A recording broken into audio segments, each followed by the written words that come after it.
ലോകത്തിന്റെ സൗന്ദര്യം ആസ്വദിക്കാം. സ്വദേശത്തേക്കും വിദേശത്തേക്കും യാത്ര ചെയ്യാം സൂര്യയിലൂടെ.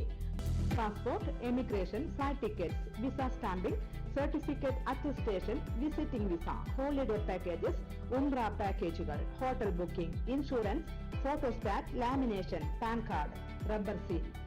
സൂര്യ international travels and communications, Vadakkanchery, Chelakkara, Delhi, Dubai, ഇപ്പോൾ ആറങ്ങോട്ടുകരയിലും. ഫോൺ 9447268947 8056999614.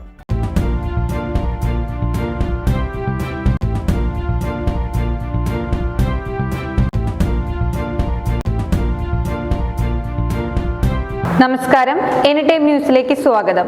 ഞാൻ സൂര്യപ്രകാശ്. കഠിനമായ ശ്വാസതടസ്സം നേരിട്ട 5 മാസം പ്രായമുള്ള കുഞ്ഞിനെ ജീവിതത്തിലേക്ക് തിരിച്ചു കൊണ്ടുവന്നു.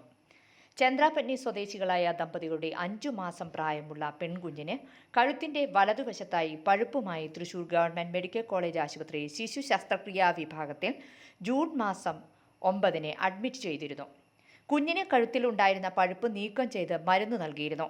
എന്നാൽ പിന്നീട് കുട്ടിക്ക് കഠിനമായ ശ്വാസതടസ്സം നേരിടുകയും കഴുത്തിന്റെ CT സ്കാൻ ചെയ്തപ്പോൾ ശ്വാസനാളിയുടെ പിന്നിലായി നട്ടെല്ലിന്റെ മുന്നിലായി വലിയൊരു പഴുപ്പ് രൂപപ്പെട്ടു എന്ന് മനസ്സിലാക്കി. 5 മാസം പ്രായമുള്ള ശിശുവിന്റെ ശ്വാസനാളിയെ ഈ പഴുപ്പ് വലിയൊരു മുഴയെ പോലെ തടസ്സപ്പെടുത്തുന്നത് മൂലമായിരുന്നു കഠിനമായ ശ്വാസതടസ്സം ഉണ്ടായത്. റിട്രോഫാരിഞ്ചൻ അബ്സസസ് എന്നാണ് ഈ രോഗത്തെ പറയുന്നത്. ചികിത്സിച്ചില്ലെങ്കിൽ ശ്വാസതടസ്സം മൂലം മരണം സംഭവിക്കുന്ന രോഗമാണിത്. 6 മാസത്തിൽ താഴെയുള്ള കുട്ടികളിൽ ഈ രോഗം സാധാരണമല്ല. 6 മാസത്തിൽ താഴെയുള്ള കുട്ടികളിൽ വളരെ കുറച്ചു കേസുകളെ നിലവിൽ ലോകത്ത് റിപ്പോർട്ട് ചെയ്തിട്ടുള്ളൂ. 6 മാസത്തിൽ താഴെയുള്ള ശിശുക്കളിൽ ഇതിൻ്റെ ഓപ്പറേഷൻ വളരെ സങ്കീർണമാണ്. 5 മാസം പ്രായമുള്ള ശിശുവിനെ സംബന്ധിച്ച് പഴുപ്പ് ഒരു മുഴ പോലെ ശ്വാസനാളിയുടെ മുകളിൽ തടസ്സമായി നിൽക്കുന്നതുകൊണ്ട് അനസ്തേഷ്യ കൊടുക്കുന്നതും വളരെ ബുദ്ധിമുട്ടാണ്. വളരെ ചെറിയ ശിശുവിൻ്റെ വായയ്ക്ക് അകത്തുകൂടിയാണ് ഓപ്പറേഷൻ ചെയ്യേണ്ടത്. അതും ഒരു തുള്ളി പഴുപ്പോ രക്തമോ ശ്വാസനാളിയിൽ പോകാതെ വേണം ഇത് ചെയ്യുവാൻ. തൃശൂർ മെഡിക്കൽ കോളേജിലെ ഡോക്ടർമാരുടെ ടീം ഈ പ്രവൃത്തി വളരെ ഭംഗിയായി പൂർത്തീകരിച്ചു. കുട്ടി ചികിത്സയ്ക്ക് ശേഷം പൂർണ്ണ ആരോഗ്യവതിയായി കഴിഞ്ഞ ദിവസം ഡിസ്ചാർജായി വീട്ടിൽ പോയി.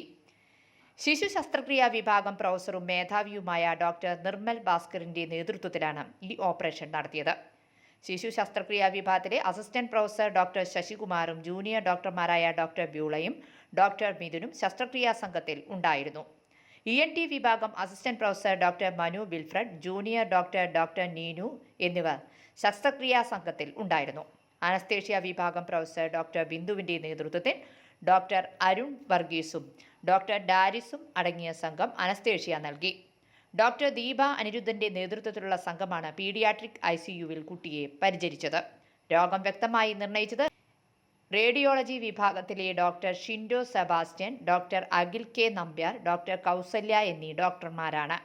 എമർജൻസി ഓപ്പറേഷൻ തിയേറ്ററിലെ head nursing officer Mini P ശ്രീധരൻ്റെ നിർദ്ദേശപ്രകാരം നഴ്സിംഗ് ഓഫീസർ അനു ജോർജാണ് ഓപ്പറേഷൻ അസിസ്റ്റന്റ് ചെയ്തത്. ശിശു ശസ്ത്രക്രിയാ വിഭാഗത്തിലെയും പീഡിയാട്രിക് ICUവിലെയും ഹെഡ് നഴ്സിംഗ് ഓഫീസർമാരുടെയും ആത്മാർത്ഥമായ പ്രവർത്തനമാണ് ഈ കുഞ്ഞിനെ ജീവിതത്തിലേക്ക് തിരിച്ചു കൊണ്ടുവന്നത്. Principal doctor N Ashokan, superintendent doctor Radhika എന്നിവർ പ്രവർത്തനങ്ങൾ ഏകോപിപ്പിച്ചു. News desk anytime news. കൂടുതൽ വാർത്തകൾക്ക് ഞങ്ങളുടെ ചാനൽ സബ്സ്ക്രൈബ് ചെയ്യുക, ഫേസ്ബുക്ക് ഫോളോ ചെയ്യുക. വാർത്തകൾ വേഗത്തിലറിയാൻ എനിടൈം ന്യൂസ്.